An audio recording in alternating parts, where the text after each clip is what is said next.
Nasubukan nyo na bang ganitong adventure sa putikan? Habulan kapaan sa gitna ng kadiliman. Maliliit na uri ng alimasag pero masakit manipit yan. Pero napakasarap naman sa ginataan. Napakadami nito at dito lang sila nakatira sa mangroves at putikan. Kaya't isang pang malakasang mukbangan na naman dito sa gitna ng kagubatan.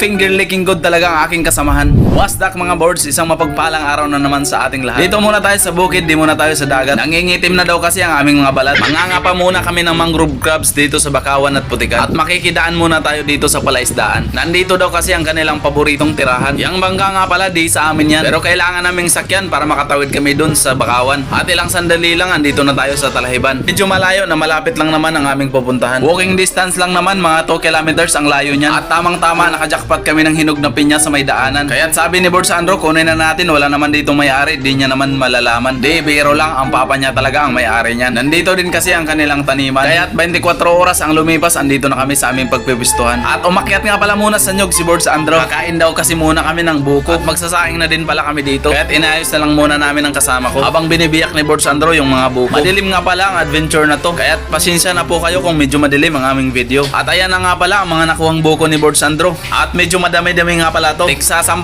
peraso bawat isa sa aming tatlo. At magsasaing din pala kami ng kanin na isang kaldero. Iwan ko nga lang kung makakatayo pa kami sa kabusugan nito. At kakain na nga kami ng buko, sabi ni Board Sandro. Kailangan daw kasi malakas yung resistensya naming tatlo. Ang paghuli daw kasi ng mangrove crabs hindi basta-basta. Talaga daw namang gugutumin ka. Kaya't kailangan mo talaga ng malakas na resistensya. At yan ang mga buko, tapos na naming biyakin. Yung gatas at asukal ilagay na natin para mas lalong sumarap bago kainin. Sobrang dami talaga niyan para hindi daw kami mabitin. At syempre halo-haloin muna natin. Yan, kain muna kami ng mga birds bago dumilim. Baka maya-maya hindi nyo na kami makikita dahil nawawala kami sa madilim. Pero wag kayong mag-alala, mapuputi naman ang aming mga ipin. Yan yung dalawang kasama ko, sinubukan ko muna ang pangitiin. Maya-maya tingnan natin. At sumabit na nga ang kadiliman. Biglang nawala ang aking kasamahan. Pero dinig ko naman ang kanilang usapan. Simulan na daw namin ang kapaan. At pinasok na nga namin ang putikan sa may Bakawan. At may isang piraso agad kaming namataan. Karasakas nga pala ang tawag sa amin yan. At di ko talaga alam kung ano sa Tagalog yan. Paki-comment naman. At tinuloy-tuloy lang namin ang pangangapa sa putikan. Ang dami talaga niyan. Kaso lumalabas lang sila pagsapit ng kadiliman. May kilala ba kayong ganyan? Ituro nyo naman. Yung aalis tuwing hating gabi tapos uuwi ng kinaumagahan. Tapos yung marites mong kapitbahay pinagdududahan. Nahahati daw yung katawan tuwing bilog ang buwan. Nakakatakot naman. Pero joke lang. Tuloy na natin ang ating panghuli ng ulam. Napakasarap niyan sa mga di pa nakakaalam. Kunting-kunti na lang mapupuno na ang aming mahiwagang sisidlan. Malulupit talaga mandakma tong mga kasama ko kahit nakatago pa yan. Pero sabi ko sa kanila, ingat-ingat lang baka iba ang kanilang mahawakan.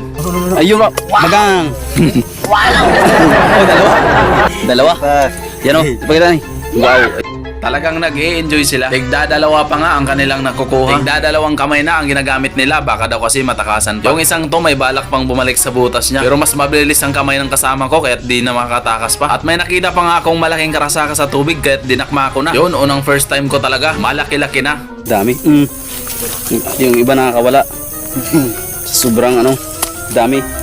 Yun, hanapin mo. Yun, dali. Magabilang kagat mo. Ito ang resulta mga boards. Natin boards. Yan, madami-dami yan. Mga kalahating oras lang boards. Baka hindi na yan magkasya sa ating kaldero. Madami-dami. Mga 30 minutes lang boards. Yan na boards oh. At hugasan muna natin. Ito boards yung sabaw ng nyug kanina. Diyan natin hugasan para manamis-namis. Yun oh. Madami-dami. Yun mga birds, pagkatapos ng mga kalahating oras, madami na kaming nahuling karasakas. Yung iba dyan, may balak pa talagang tumakas. Kaya't lulutuin na namin yan para di masayang ang aming oras. Birds, nadali. Nadali pa yung kamay natin. Aray. Nasipit pa nga yung kamay ko habang nilalagay namin sila sa kaldero. At yan, nilitso na nga namin yung kaldero. Steam lang muna natin to ng mga ilang minuto. At ito na nga pala yung mga ingredients at spices natin, talagang kompleto. Napakasarap talaga niyan, panigurado. At tulog na nga yung mga karasakas pagbukas ko ng kaldero. Lilinisan muna natin sila. Tatanggalan natin ng likod. Yung mga likod niya. Yan. Marami pang natira dyan sa kaldero. Kailangan pa talaga nating linisan ng mabuti at matanggal yung mga shell nila. Tanggalan din natin sila ng kinain para mawala yung lansa. At nakapagkayod na nga pala kami ng nyug kanina. Isa kasi to sa magpapasarap ng ating ulam. Yung mga karasakas kasi kapag nilagyan mo ng gata talagang malinamnam. At ganyan nga pala mga boards ang paglinis niyan. Tanggalin mo lang yung likuran tapos hatiin mo yung katawan. Paniguradong malinis at walang lansa yan. At yan ang mga boards, tapos na lahat naming malinisan. Simulan na nating imikis-mikis yan insan. At lagyan din pala natin yan ng tanglad para yung bango at sarap niya sagad. At syempre simulan na nating mag-gisa. Yung mga spices and ingredients natin gigisahin lang Sabay na muna. ito mga birds. Wow. Sabay-sabay na natin yan. Wow. Ang sibuyas, luya, bawang at saka yung sili.